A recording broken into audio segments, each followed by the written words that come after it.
주께서 임하십니다. 투어 요한계시록 제23회 방송입니다. 오늘의 주제는 휴거입니다.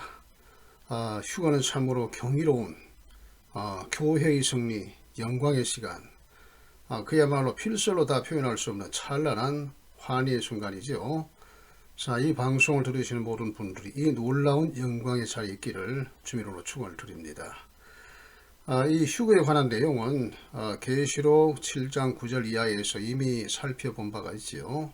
오늘 다시 이 주제로 이야기를 나누려 하는 것은 아직도 휴거의 시기에 관하여서 하나로 정립되지 아니한 문제로 그 부분에 대해서 알아보려는 겁니다. 그래서 오늘 제목을 휴거 그리고 시기 환난 전중 후 물음표 이렇게 썸네일을 좀 올리게 되는데요. 이 방송을 시청하시는 여러분이 휴거 시기에 대해 어떤 입장을 취하고 있든지 이 방송을 끝까지 들어주시기 부탁드립니다. 성령은 우리가 계시를 올바르게 깨달아 알기를 원하십니다. 여기에 이론이 없을 줄 압니다. 자, 그래서 이를 논하기 전에 그림 한 장을 보여드리죠. 자, 물음표가 있고 이것이 무엇을 의미하는지 이미 눈치채신 분들이 많이 있을 겁니다. 휴거를 조롱하는 그런 내용이에요. 두 남녀가 그 옷을 다 벗고 뭡니까 신발로 다 벗어두고 하늘로 올라갔다 조롱하는 것이고, 또 한쪽에는 개도 버려두고 갔다, 이 조롱하는 그림을 올렸습니다. 자, 이미 성경에 조롱하는 자들이 있을 것을 말씀하셨지요. 말세에 조롱하는 자들이 와서 조롱하여 이르되 주의 강림하신다는 약속이 어디 있느냐, 이렇게 조롱할 거라고 했지요. 오늘날에도 이렇게 휴거에 대해서 당당하게 참 소망을 가지고 기쁘게 말하고 그런 사람보다는 잘 이야기하지 않고 다시 오실 주님에 대해서 종말에 대해서 얘기하는 것을 꺼려하고, 자, 그런 분들이 있어요. 이건 참으로 안타까운 일입니다. 우리는 다시 오실 주님에 대해 소망을 가지고 믿음으로 살아야 할 겁니다. 자, 그 다음에요, 이제 용어를 한번 휴거라는 용어 여러분 이미 다 잘 아실 것이겠습니다만 잠시 살펴봅니다. 휴거라고 하는 것은 끌어올려 카우트 분대, 이것을 한자로 표현해 가지고 끌휴, 들거 이렇게 썼습니다. 성경에 직접적으로 등장하는 단어는 아닙니다. 그렇지만은 이 사건을 묘사하는 가장 적절한 용어이기 때문에 그렇게 사용을 하는 것이죠. 자, 영어로 랩처는 낚아채 붙잡혀 가다, 하루파조에서 유래한 것인데요. 이런 뜻이 있습니다. 그래서 스스로 옮겨지는 것이 아니라 누군가 다른 무엇에 의해 강제적으로 끌려가는 상태를 뜻하는 겁니다. 랩처가 그런 겁니다. 자, 그래서 이 루터는 휴거에 대해서 이렇게 말했습니다. 자석을 모래에 되었을 때 쇳가루가 자석에 순식간에 달라붙는 것 같은 것이라, 이렇게도 설명을 했습니다. 휴거의 예표적인 인물이 있지요. 에녹입니다. 이 외에도 노아도 있고 롯도 있고 또 엘리야도 있고 있습니다만, 대표적으로 에녹을 이렇게 제가 올렸습니다. 자, 그 다음에 신약에서 휴거의 사건을 묘사하는 말씀들이 여러 곳에 나오지요. 우선 데살로니가전서 4장 17절에 구름 속으로 끌어올려 대표적인 이고요. 그 다음에 마태복음 24장 31절에 큰 나팔 소리와 함께 천사를 보내리니, 그리고 이 택하신 자들을 하늘이 끝에서 저 끝에 사방에서 모으리라, 이 부분. 그리고 마태복음 24장 40절 보면 데려감을 당하는 사람이 있고 버려둠을 당하는 사람, 또 누가복음 17장에도 데려감을 얻고 하나는 버림을 당한다, 그런. 자, 그리고 요한복음 14장 3절에 가서 너희를 위하여 거처를 예비함 내가 다시 와서 너희를 내게로 영접하여, 이 부분. 그 다음에 이제 여섯 번째 고린도전서 15장 51절 52절, 여러분 잘 아시죠? 마지막 나팔에 순식간에 혼란이 다 변화하리니, 이런 부분. 이런 게 다 이제 그 휴거와 관련된 그런 선구입니다. 그리고 휴거의 실상 가장 잘 참 표현한 것이 데살로니가전서 4장 16절에서 18절이죠. 자, 이렇게 되어 있습니다. 주께서 호령과 천사장의 소리와 하나님의 나팔로 뭐 세 가지 소리를 들을 수 있어요. 우리 주님의 호령 소리, 또 천사장의 소리, 그 다음에 하나님의 나팔 소리, 이 세 소리가 친히 하늘로 그 울림과 함께 친히 하늘 쫓아 강림하시리니 그리스도 안에서 죽은 자들이 먼저 일어나고 그 후에 우리 살아남은 자도 저희와 함께 구름 속으로 끌어올려, 그렇지요, 공중에서 주를 영접하게 하시니 그리하여 우리가 항상 주와 함께 있으랴. 아멘. 예. 자, 그런데 휴거의 시기 몇 가지가 있습니다. 예. 이제 이것을 잘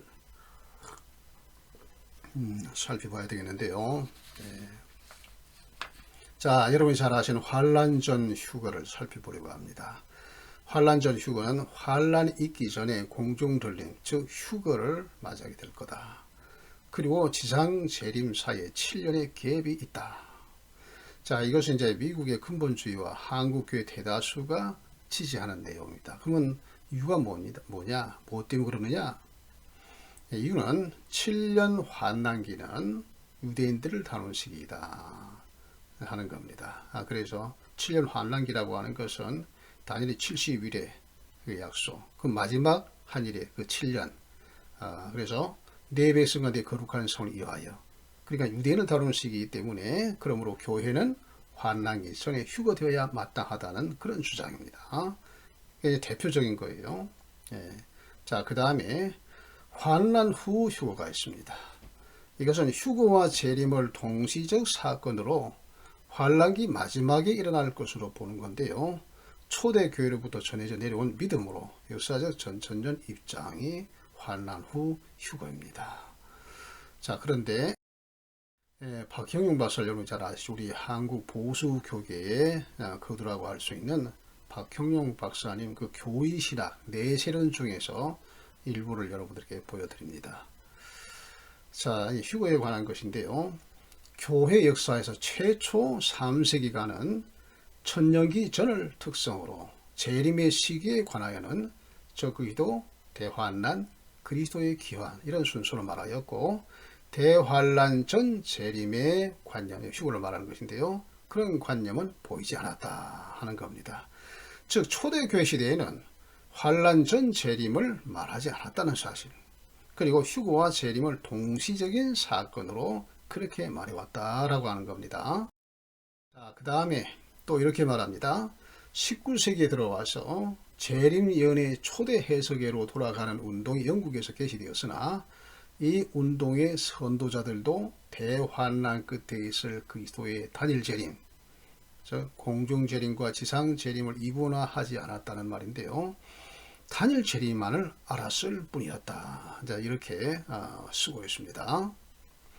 자, 그러나 플리모드 동포 교회에서 다비주의 혹 시대론, 세대주의를 말하는 것이죠. 이 새로운 사상 체계가 생기면서 대환란 전 재림의 관념을 근본적 요소로 내포하였다. 이렇게 이제 설명을 하고 있습니다. 그래서 그 초대교회 시대부터 존 넬슨 다비가 등장하기 전에는 환란 전 휴거설을 가르치는 설교자가 없었다는 겁니다. 그리고 이 다비즘 또는 시대론이 미국으로 건너와서 세대주의를 전파하기까지는 전까지는 미국 근본주의는 철저히 환란 후 휴거 입장이었다 하는 겁니다. 자, 그래서 환란 전 휴거 이론은 19세기 세대주의가 전파했고 미국의 근본주의가 이것을 받아들이 오늘 이르렀고, 한국교회도 미국의 근본주의 영향을 받아 대부분의 교회와 성도들이 환란 전 휴거설을 믿게 되었다 하는 겁니다. 저도 사실은 이제 과거에 오래전에 1970년대 후반 80년대부터 많은 책들을 읽었는데 환란 후 휴거를 말하는 그러한 책을 본 기억이 없습니다. 다 환란 전을 말하요. 그래서 당연히 저도 그렇게 받아들이고 믿었던 것이죠. 자, 그런데 원래 초대교회는 환란 후 휴거를 말했다. 또 휴거와 재림을 동일시했다. 자, 이런 것인데 중간에 19세기 이후에 세대주의가 이것을 환란 전 휴거 이론을 전파했다 하는 겁니다. 이러한 그 역사적인 그런 사실을 여러분이 알 필요가 있고, 근데 이제 다 그렇게 들어왔기 때문에 당연히 환란 전으로 믿고 있는 자 그런 상황입니다. 네. 자, 그 다음에 이제 환란 후 진노 전 휴거를 소개합니다. 이것은 이제 소수의 주장인데 이제 저도 이 입장을 취합니다. 환란 후의 휴거, 진노 전의 휴거, 네, 환란 후 진노 전 휴거입니다. 교회는 환란기를 지나 진노 전에 휴거되는데요. 일곱째 인이 띄어지기 전에 휴거될 것이다 하는 겁니다. 자, 일곱째 인은 두 재앙으로 나뉘어지죠. 나팔 재앙과 대접 재앙. 어린 양의 진노와 하나님의 진노로 구분이 되어집니다. 이것은 환란이 아니고 진노입니다. 자, 어린 양의 진노가 어디 나옵니까? 계시록 6장 16절 17절에 나옵니다. 산들과 바위기, 여기 뭐 왕들과 장군들과 뭐 세상 유력자들이 천지 이상 현상을 바라보고 놀라서 지금 말하는 것입니다. 산들과 바위게 말하되 우리 위에 떨어져 보좌에 앉으신 이 얼굴에서와 그 어린 양의 진노에서 우리를 가리라. 그들의 진노에 큰 날이 있으니, 그들의 진노가 뭡니까? 그들 보좌에 앉으신 이와 어린 양이죠. 그 진노의 큰 날이 이르면 누가 능히 서리오 하다 이게 탄식을 하는 겁니다. 이제 다 됐다. 이제는 우리는 끝났다. 망했다. 그런 탄식을 하는 것이죠. 무엇 때문에요? 하나님의 진노와 어린 양의 진노가 이제 이르렀다. 이런 겁니다. 예. 그럼 하나님의 진노는 뭡니까? 예, 계시록 15장 7절에 나옵니다. 네 생물 중 하나가 영원토록 살아계신 하나님의 진노를 가득히 담은 근대적 일곱. 그래서 근대적 일곱이 하나님의 진노라는 것이 분명히 드러나지요. 그 일곱을 천사들에게 주니 이렇게 되어 있습니다. 자, 그래서 교회는 어린 양의 진노 전에 휴거되고 이스라엘은 하나님의 진노로부터 보호를 받습니다. 그러니까 어린 양의 진노는 통과를 한다는 것이죠. 네, 그렇게 되어 있습니다. 자, 그리고 이제 일곱째 나팔이 울려 퍼질 때에 뭡니까? 주님께서 재림을 하실 것이고 그렇습니다. 그래서 계시록 10장 7절은 일곱째 나팔을 예고하는 부분이고 또 11장 15절은 실제로 나팔이 울려 퍼지는 것을 보여주는 겁니다. 그래서 일곱째 나팔이 울려 퍼질 때에 그리고 재림을 하시고 하나님의 진노가 이 세상에 쏟아지는데요. 그것은 이제 계시록 19장에 주님께서 백마를 타고 나타나셔서 싸우시는 그 모습으로 이렇게 표현이 되고 있습니다. 여기서 이제 중요한 부분입니다. 환란 전 휴거와 반론, 환란 전 휴거를 주장하는 것과 거기에 대해서 반론을 지금 하려고 합니다. 자, 첫째는 뭐냐면 장차 닥쳐올 시험의 때 한 일회를 면하게 해주신다. 계시록 3장 10절. 네가 나의 인내의 말씀을 지켰은즉 내가 또한 너를 지켜 시험의 때를 면하게 하리니. 그래서 이렇게 면하게 해준다고 했지 않냐. 그러니까 그 시험의 때에 우리는 면함을 받을 것이다. 이러한 겁니다. 그래서 그 시험의 때가 언제냐? 한 일이라고 하는 것이죠. 그래서 아까 처음에 말씀을 드린 바와 같이 이것 한 일에는 이스라엘과 관련된 것이고 교회는 상관이 없다. 그래서 교회는 휴거될 것이다. 이제 그 말과 같은 겁니다. 네가 나의 인내의 말씀을 지켰으니 이것은 이제 그 빌라델비아 교회를 향한 말씀이죠. 내가 또한 너를 지금 시험의 때를 면하느니. 이것만 보면은 이건 정말로 환난을 면하게 되는구나 이렇게 알 수가 있겠죠. 예. 자, 그럼 여기 보시죠. 면하게 하리니가 아니다. 보호하여 지켜주리니 이것이 옳다. 예, 그 성경 원문에 보면 그렇게 나와 있고요. 예, 그리고 킹제임스 성경도 지켜주리니라고 나와 있지 면하게 한다 그런 내용이 아니라고 하는 겁니다. 킵이라고 나와 있습니다. 보호하여 지켜주리니 이것이 맞는 겁니다. 그래서 번역이 우리말 성경은 잘못되었다. 자, 시험의 때라고 하는 것은 고난, 우호, 유혹, 시련 이런 것을 말하는데 환난을 말합니다. 진노의 때가 아닌 걸 말하는 거예요. 예. 자, 그래서 3장 10절을 읽었는데 그 하반절에 뭐라고 되어 있습니까? 이는 장차 온 세상에 임하여 땅에 거하는 자들을 시험할 때라. 템프테이션입니다. 예, 시험할 때. 자, 그래서 이 시험의 때에 그 시험의 때를 면하게 해주는 것이 아니라 그때에도 보호하여 지켜주신다. 믿음으로 잘 이길 수 있도록 그렇게 해주겠다. 이러한 약속이지 거기서 아예 면제시켜 주겠다. 근데 이런 뜻은 아니라고 하는 겁니다. 여러분 보시기 어떻습니까? 그렇지 않습니까? 예. 자, 그 다음에요. 예, 계시록 4장 1절입니다. 이리로 올라오라는 말씀이 휴거를 말한다. 이것은 이제 사도 요한이 교회의 대표로 보고 이제 하는 거 말하는 것 같아요. 그래서 계시록 4장 1절에 보면 이리로 올라오라 이후에 마땅히 될 일을 내가 내게 보이리라. 이 성경 구절을 증거로 하여서 이때의 교회가 휴거될 것이다. 그래서 환란 전으로 말하는 것입니다. 자, 그러면 보시죠. 이것은 사도 요한을 부르는 음성, 교회를 부르는 음성이 아니에요. 왜 그렇습니까? 그 뒤에 나오지 않습니까? 이후에 마땅히 될 일을 내게 보이리라. 사도의 메신저입니다. 그래서 이후에 마땅히 될 일을 천상에서 다 보고 그것을 기록으로 남겨 증거하기 위해서 올려가는 것이죠. 자, 또 한 구절을 보시죠. 두 증인도 위로 올라함을 듣고 그들이 듣고 구름을 타고 올라가. 계시록 11장 12절에 나오죠. 이것도 이것도 교회로 또 휴거라 그렇게 잘못 말할 수 있지 않겠습니까? 예, 앞에 그 4장 1절에 이야기로 따르면 말이죠. 근데 이것은 아니고요. 이 두 가지 다 4장 1절은 사도 요한을 부르신 음성이고 그 다음에 계시록 11장 12절은 두 증인을 부르는 음성이지 교회를 올라오라 휴거의 메시지가 아니다 하는 것을 알 수가 있습니다. 그 다음에 데살로니가전서 1장 10절 5장 9절의 약속입니다. 데살로니가 1장 10절 이는 장래 노하심에서 우리를 건지시는 예수시니라. 자, 5장 9절 하나님이 우리를 세우시면 노하심에 이르게 하심이 아니요. 그렇게. 자, 그래서 이것이 환란전에 참 휴거를 말하는 것이다. 이렇게 주장하는데요. 환란이 아니라 노하심에서 건지심입니다. 지난번에 제가 이 부분에 대해서 말씀을 했죠. 환란, 트리블레이션. 이것은 고난, 고생, 시련, 재난, 진노, 라드입니다. 경로, 분노, 복수, 천벌, 신의 노염. 이 단어가 같은 겁니까? 틀린 겁니까? 절대로 같은 것이 아니에요. 다른 겁니다. 다른 거예요. 자, 그런데 환란전을 주장하시는 분들은 환란과 진노를 그냥 구분하지 않아요. 뭐 단어를 몰라서 그런 것은 아니고 구분하지 않습니다. 그냥 환란이나 진노나 다 환란이다. 뭐 이렇게 그냥 정의를 해 버리는 것 같아요. 그러나 성경 분명히 단어도 틀리고 때가 다 다릅니다. 자, 그래서 여기 노하심은 진노입니다. 진노에서 우리를 건지시는 진노에서 진노에 이르게 하심이 아니요. 그러지 환란에서 우리를 건지는 환란에 이르게 하심이 아니요. 그런 뜻은 결코 아니다라고 하는 거죠.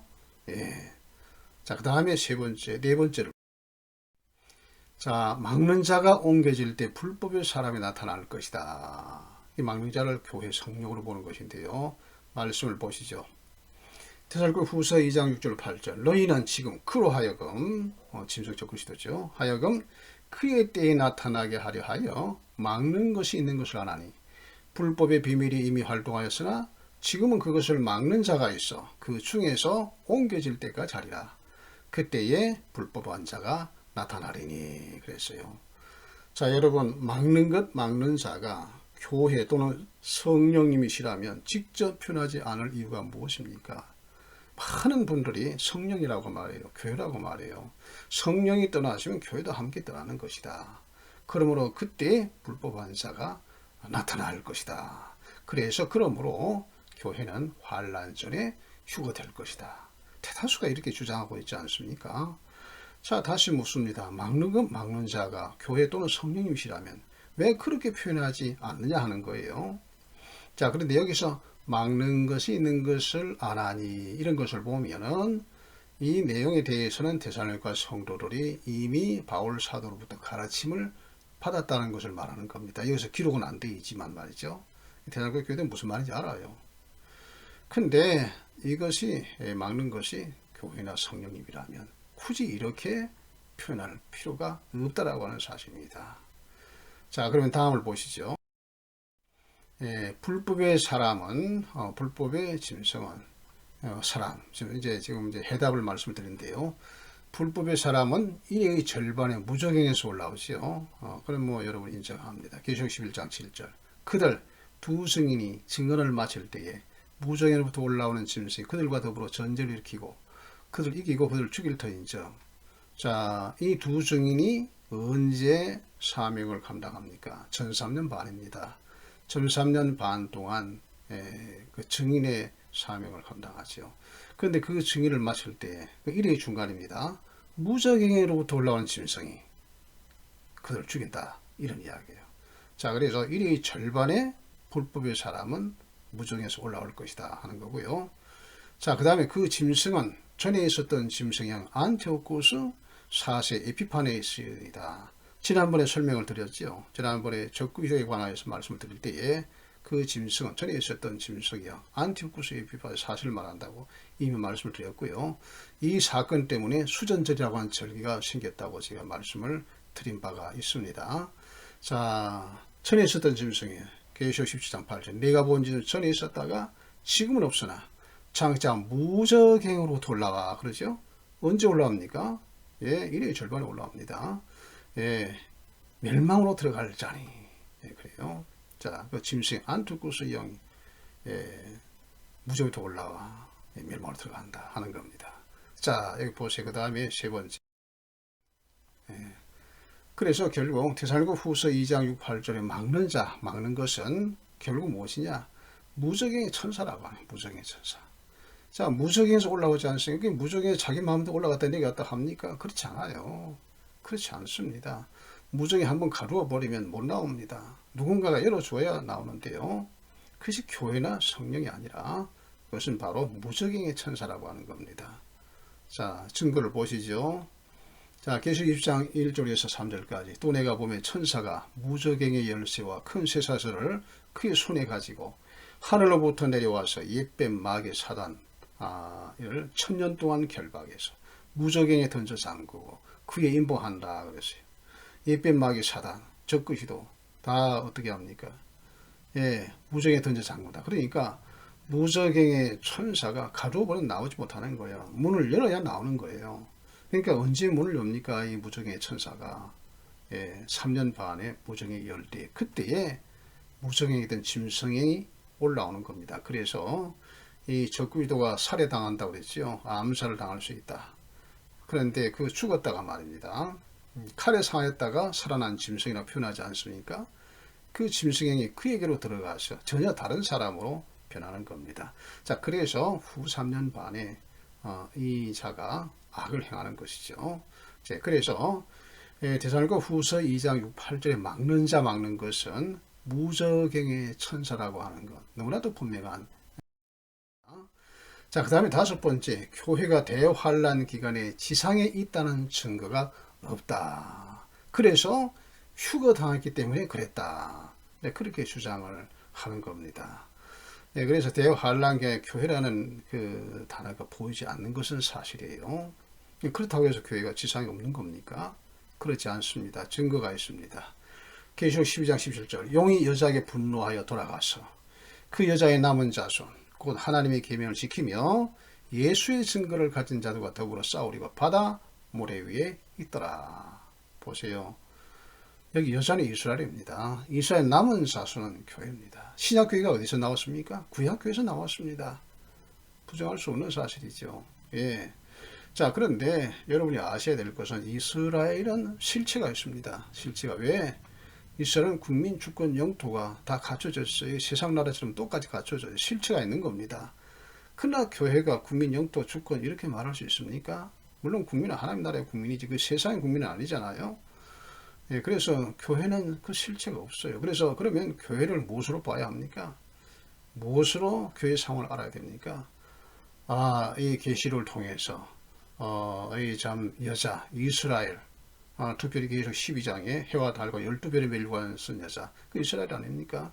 그 환난 당하는 모든 것을 보면서 교회도 함께 그때에 참 환난에 들어가고 이런 것을 알 수 있는 거예요. 자, 그래서 교회는 눈에 보이지 않지만 여기서 그 여자의 남은 자손 곧 하나님의 계명을 지키며 예수의 증거를 가진 자들과 더불어 싸우려고. 그래서 이 존재가 바로 교회입니다. 그래서 대환란 때에 순교를 각오하고 믿음의 싸움을 싸우지요. 예수 그리스도의 증거를 선포합니다. 많은 순교자들이 나오죠. 이게 교회인 겁니다. 교회인 거예요. 자, 그래서 교회가 대환란 기간에 지장이 있다는 증거가 없다는 말은, 그래서 휴거된다는 말은 옳지 않다 하는 겁니다. 노아와 롯의 때는 환란 전 휴거의 예표이다, 이렇게 주장을 하는 겁니다. 휴거의 예표인 것은 맞아요. 그러나 이것이 환란 전 휴거의 예표이냐, 여기에서 문제가 있습니다. 자, 노아는 홍수에서 구원을 받았어요. 롯은 유황불을 소나기에 위해서 구원을 받았습니다. 자, 홍수와 불을 소나기는 환란입니까? 진노입니까? 여러분이 판단해 보세요. 홍수와 불 소나기가 환란인가요? 진노 아닙니까? 진노인 겁니다, 여러분. 자, 보시죠. 노아는 홍수 전에 환란을 당했습니다. 여러분, 100년이 넘도록 여러분 그 방주를 만들 때 얼마나 많은 사람들이 올라와서 노아의 그 가족들을 손가락질하며 비아냥거리고 조롱하고 했겠어요. 미쳤다고 했을 것이고요. 충분히 상상할 수 있는 일 아닙니까? 환란입니다. 환란이에요. 롯은 불비가 쏟아지기 이제 환란을 당했습니다. 자, 롯이 말이죠. 그 소돔성에 있으면서 그 소돔성에 일어난 여러 가지 악들을 보고 그 의로운 심령이 상했다고 되어 있어요. 그게 환란입니다. 그리고 우리가 잘 아는 대로 두 천사가 소돔성을 방문했을 때 말입니다. 그 소돔성의 사람들이 이 두 천사를 남자인 줄 알고 성폭행을 하려고 했던 거 아니겠어요? 그래서 롯이 그 천사들을 지켜주려고 애를 썼고, 자, 그래서 그 소돔성 사람들에게 얼마나 많이 참 곤욕을 당했습니까? 롯은 불비가 쏟아지기 전에 환란을 당했습니다. 그러나 하나님의 진노에서 구원을 받았어요. 그래서 환란 전 휴거의 예표라기보다는 진노 전 휴거의 예표라, 이렇게 말하는 것이 옳다. 여러분, 그렇지 않나요? 그렇게 말해야 될 겁니다. 자, 그래서 환란 전이 아닙니다. 진노 전입니다. 환란 후입니다. 자, 그 다음에 이제 계시록에 나타나는 휴거와 그 시기를 이제 좀 살펴보게 될 텐데요. 이건 뭐 지난번에 다 살핀 일이지만 한번 다시 보시죠. 계시록 7장 9절 이하, 각 나라와 족속과 방언에서 아무도 능히 셀 수 없는 큰 무리, 부활 휴거의 무리입니다. 자, 이것은 뭐 과거에는 그렇지 않습니다만 지금은 이것이 휴거를 말하는 것이다라고 많은 사람들이 말하고 있는 것을 저도 인터넷을 통해서 보았습니다. 부활 휴거를 보여주는 거예요. 전 세계에서 올라온 큰 무리, 구원 찬양. 계시에 다른 곳에 찾아볼 수 없어요. 오직 여기만 나옵니다. 자, 그들은 흰옷을 입었어요. 종려나무 가지를 들었어요. 자, 그리고 보좌 그 어린 양 앞에서 큰 소리로 외쳐 찬양합니다. 뭐라고 합니까? 구원하심이 보좌에 앉으신 우리 하나님과 어린 양에게 있도다, 이렇게 말해요. 여러분, 종려주일 아시죠? 종려주일 호산나로 찬양하는 무리는 휴거 사건을 예시해주는 그림이에요. 자, 그래서 계시록 7장 9절 이하, 이것은 부활 휴거를 보여주는 확실한 그림이다라고 하는 겁니다. 다음에, 자, 그때 장로 중 하나가 9장 24절 나오죠. 사도 요한에게 묻습니다. 이 흰 옷을 입은 자들 누구며 또 어디서 왔느냐? 사도 요한, 내 주여 당신이 알리이다. 장로가 말합니다. 이는 큰 환난에서, 환난이라고 말합니다. 큰 환난에서 나오는 자들인데 어린 양의 피에 그 옷을 씻어 희게 하였느니라, 이렇게 말합니다. 자, 큰 환난에서 나온 자들이고 말합니다. 이것은 마태복음 24장 29절 이하와 짝을 이룹니다. 마태복음 보면은 그날 환난 후에 해가 어두워지며 달이 빛을 내지 하며 별들이 하늘에서 떨어지며 하늘의 권능들이 흔들리리라, 이렇게 환난 후에. 자, 그리고 이어 경천동지하는 사건을 묘사하는데 이것은 6째인의 사건과 짝을 이룹니다.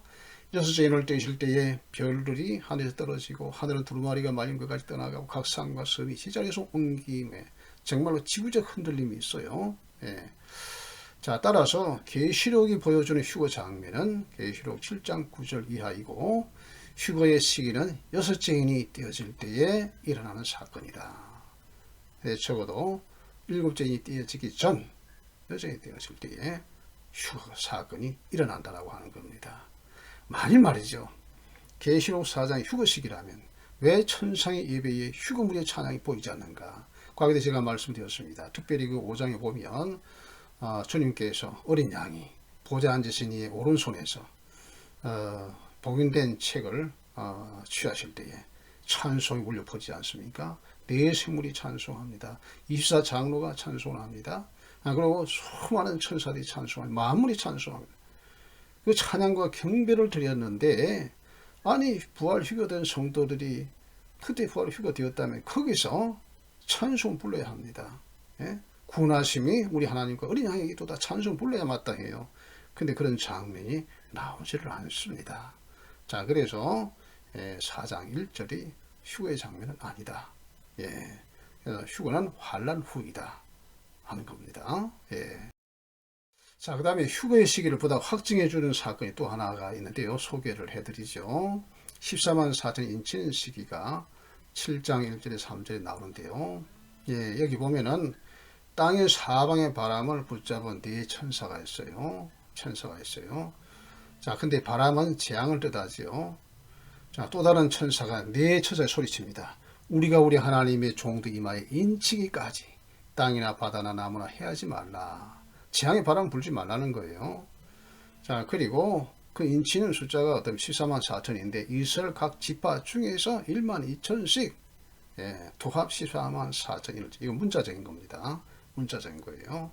자, 그래서 인을 치기까지는 바람 불지 말라.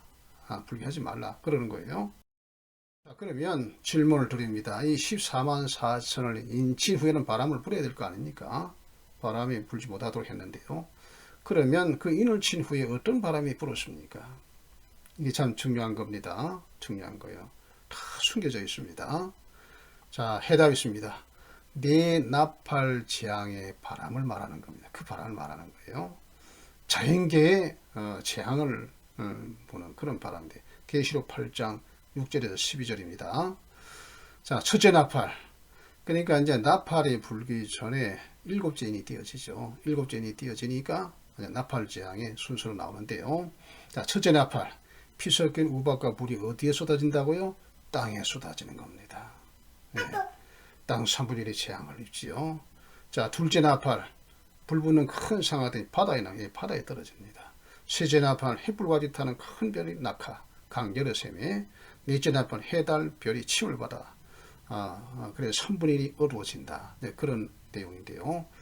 이 네 가지 바람을 인치기 전에 불지 말라고 한 것이고, 이를 다 치고 나니까 이 바람이 마침내 불게 된데, 이것이 바로 일곱째 인에 속한 나팔 재앙을, 네 재앙을 말하는 것이다 라고 하는 겁니다. 자, 그래서 이제 이런 것을 통해서 보면은 이 인치는 시기와 그 다음에 그 휴거 성도가 언제 휴거되는가라고 하는 그런 예언적 시간을 우리가 분명히 그 위치를 알게 되는 것이죠. 자, 그래서 7장 1, 3절까지 네 천사는 땅, 바다 등 자연계 재앙을 바람을 일으키는 자들이라는 걸 우리가 확실히 알 수가 있고요. 이 네 바람이 불기 전에 14만 4천 인치고, 즉 7제인이 떼어지는 지기 전에, 그리고 부활 휴거도 7제인이 떼어지기 전이라는 사실을 확증할 수가 있습니다. 그렇지 않나요? 성경적으로 분명히 증거가 되는 겁니다. 자, 그리고 이제 일곱째는 늘 말합니다만은 나팔재앙, 어린 양의 진노죠. 그 다음에 대접재앙은 하나님의 진노죠. 따라서 교회의 휴거는 환난 전이 아닌 진노 전에 일어날 사건이라 하는 겁니다. 자, 그리고 이제 이스라엘 나팔재앙 기간에 회개하고요. 일곱째 나팔에 세상 나라가 그리스도의 나라가 되어 이것이 선포되어지게 되지요. 자, 계시록 10장 7절, 아까도 제가 설명해 드렸습니다만 일곱째 나팔이 불려질 것을 미리 말하는 것인데요. 일곱째 천사가 소리를 내는 날, 그 나팔을 불게 될 때에 하나님의 비밀이 그 종 선지자들에게 전하신 부흥과 같이 이루리라. 아멘. 네, 11장 15절에 마침내 일곱째 천사 나팔을 붑니다. 일곱째 천사 나팔을 불매 하늘에 큰 음성들이 나서 이르되, 큰 음성들이 나서요, 세상 나라가 우리 주와 그의 그리스도의 나라가 되어 그가 세세토록 왕노릇 하시려다. 이때에 이스라엘도 구원이 됩니다. 나팔지향이라고 하는 혹독한 그러한 시련을 당하는 상황 속에서 회개하고 마침내 자신의 메시아를 바라보게 되지요. 구원을 받게 되는 겁니다.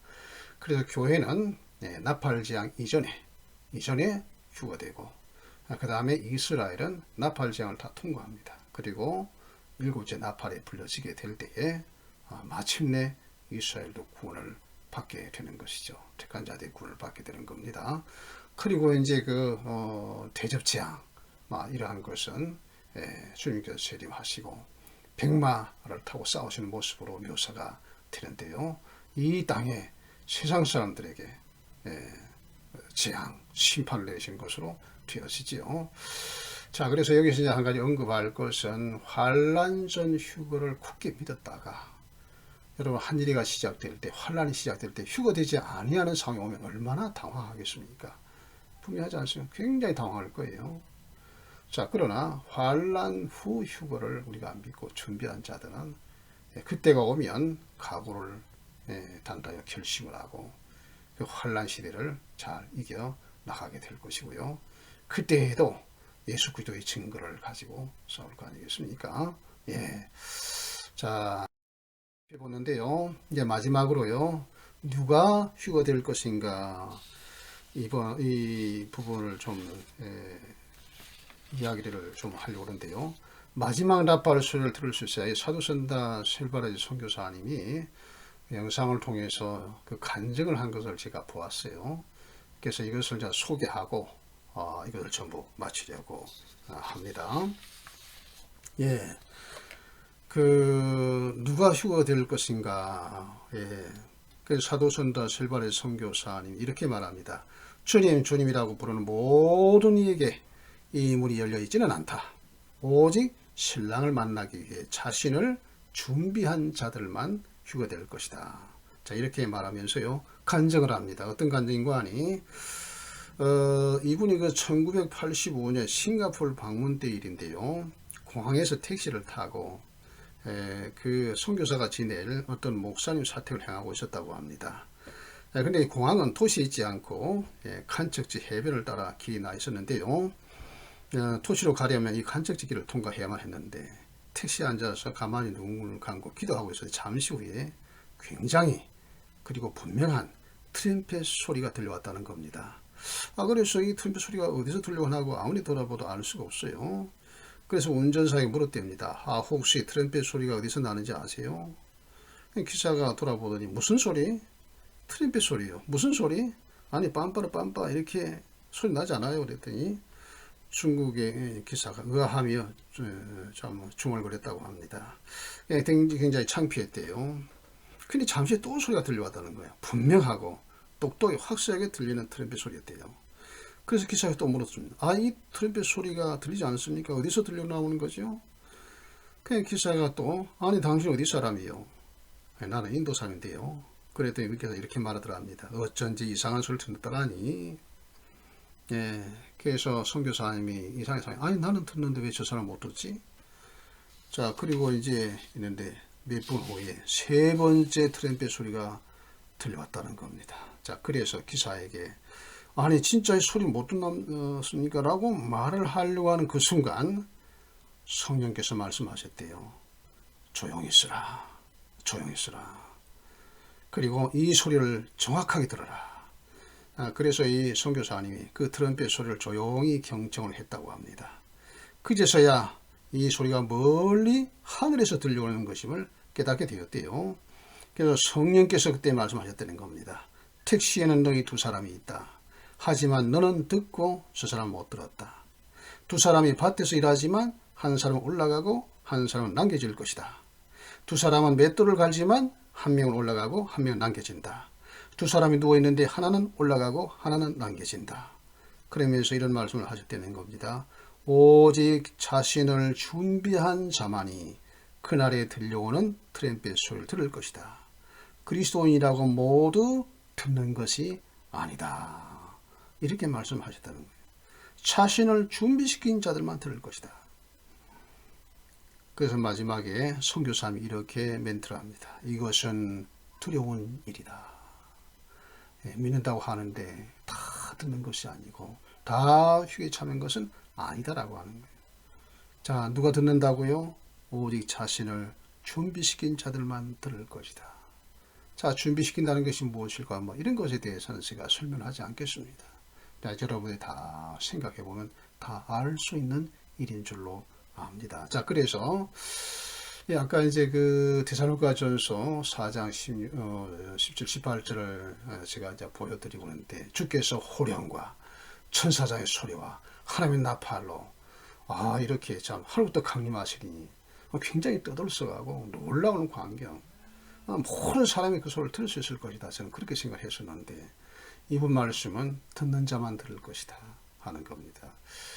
그래서 공감이 가는 내용이에요. 왜 그런 거 아니? 휴거를 말하는 곳이 어디라고 했습니까? 계시록 7장 9절 이하에 나오지요. 그런데 거기에 주께서 호령 소리, 천사장의 소리, 하나님 나팔 소리 이런 것이 나타나 있는 것은 없습니다. 그렇죠? 없어요. 근데 경천동지하는 일이 있어요. 해가 어두워지고 달이 빛을 내지 아니고 하늘에 별들이 떨어지고 말입니다. 각 성과 삼위 지산이 제자리에서 옮겨지는 그런 전 지구적인 흔들림, 그런 참 경천동지하는 일이 일어나는데 거기에서 나팔 났다든지 이런 것은 없거든요. 자, 그래서 휴거시에 전 지구적인 흔들림이 있고 놀라운 광경이겠지만은 나팔 소리라든지 주님의 호령소리라든지 이러한 것을 들을 자는 오직 택하심을 입은 사람들, 준비된 자들이 들을 것이다라고 하는 말씀에 저도 공감이 가서 그래서 이 간증을 여러분에게 소개를 드립니다. 자, 그래서 준비하자고 이런 말씀을 드리는 거예요. 자, 오늘 여기까지 해서 이제 그 휴거에 관하여서 말씀을 나누었습니다. 다음 시간에는 어떤 주제로 할지 아직 정하지 못했습니다. 이 다니엘서에 나오는 그 75일에 관하여서 할까? 또 여러 가지 도표가 있는데 이 도표를 제가 이 참 파워포인트에 올리는 것이 참 어렵습니다. 제가 이제 그 파워포인트를 다루는 솜씨가 좀 부족해서 말이죠. 그래서 언제가 될는지 모르지만 좀 해보려고 이제 시도는 합니다. 그래서 이제 다음 시간은 제가 약속을 못 드리겠습니다. 이제 그렇게 하시고요. 항상 여러분 말씀과 기도로 늘 거룩함을 유지하시고 다시 오실 주님을 바라보며 소망 중에 살아가는 여러분 될 수 있기를 주님으로 축복을 드립니다. 할렐루야. 마칩니다. 감사합니다.